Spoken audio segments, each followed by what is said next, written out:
Hello everyone, welcome to Sunmarga classes. Let us see main question 5 of chapter sound. Answer the following question. Question number 33. List the applications of ultrasound. Ultrasound ನ applications ಅನ್ನ list ಮಾಡಕ್ಕೆ ಕೇಳ್ತಾ ಇದ್ದಾರೆ.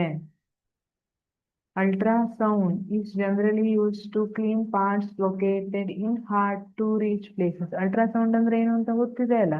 Ultrasounds are sounds having frequency more than 20,000 hertz. 20,000 hertz ಇಂತ ಜಾಸ್ತಿ frequency ಇರೋದನ್ನ ultrasound ಅಂತ ಕರಿತೀವಿ. It is generally used to clean parts located in hard to reach places. Some medical equipments ಇರಬಹುದು ಅಥವಾ ಮಷಿನರಿ ಪಾರ್ಟ್ಸ್ ಇರಬಹುದು, ಅದನ್ನೆಲ್ಲ ಕ್ಲೀನ್ ಮಾಡಕ್ಕೆ ಅಲ್ಟ್ರಾಸೌಂಡ್ ಅನ್ನ ಯೂಸ್ ಮಾಡ್ತಾರೆ. Can be use to detect cracks and flaws in metal blocks. Metal blocks ಅಲ್ಲಿ ಏನಾದ್ರೂ cracks ಇದ್ರೆ, ಒಳಗಡೆ ಕ್ರ್ಯಾಕ್ಸ್ ಇದ್ರೆ ಗೊತ್ತಾಗ್ತಾ ಇರೋದಿಲ್ಲ. ಆ ಟೈಮಲ್ಲಿ ಅದ ಅಲ್ಟ್ರಾಸೌಂಡ್ ಅನ್ನ ಯೂಸ್ ಮಾಡಿಕೊಂಡು ಡಿಟೆಕ್ಟ್ ಮಾಡ್ತಾರೆ. Used in echocardiography. Heart related ಏನಾದ್ರೂ ಪ್ರಾಬ್ಲಮ್ ಇದ್ರೆ ಅದನ್ನ ಫೈಂಡ್ ಔಟ್ ಮಾಡಕ್ಕೆ ಎಕೋಕಾರ್ಡಿಯೋಗ್ರಫಿಯಲ್ಲಿ ಹಾರ್ಟ್ ನ ಇಮೇಜ್ ಅನ್ನ ತಗೊಂಡಿರ್ತಾರೆ ಡಾಕ್ಟರ್ ಯೂಸಿಂಗ್ ಅಲ್ಟ್ರಾಸೌಂಡ್.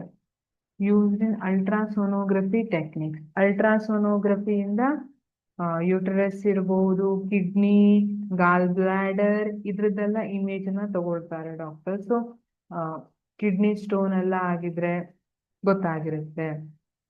ಅಥವಾ ಅಲ್ಟ್ರಾಸೋನೋಗ್ರಫಿಯಲ್ಲಿ ಈಗ ನೀವು ಮೂವೀಸ್ ಅಲ್ಲೆಲ್ಲ ನೋಡಿರ್ತೀರಿ ಅಲ್ವಾ, ಪ್ರೆಗ್ನೆಂಟ್ ವುಮನ್ ಹೊಟ್ಟೆ ಮೇಲೆ ಈ ತರ ಒಂದು ಇಕ್ವಿಪ್ಮೆಂಟ್ ಅನ್ನ ಇಡ್ತಾರೆ, ಟ್ರಾನ್ಸ್ಡ್ಯೂಸರ್ ಅಂತ ಕರಿತೀವಿ. ಅದರಿಂದ ಇಲ್ಲಿ ಸ್ಕ್ರೀನ್ ಮೇಲೆ ಆ ಮಗು ಮೂವ್ಮೆಂಟ್ ಆಗ್ತಾ ಇರೋ ಅಥವಾ ಆ ಬೇಬಿ ಏನಿದೆ ಅದ್ರ ಇಮೇಜು ಫಾರ್ಮ್ ಆಗಿರುತ್ತೆ.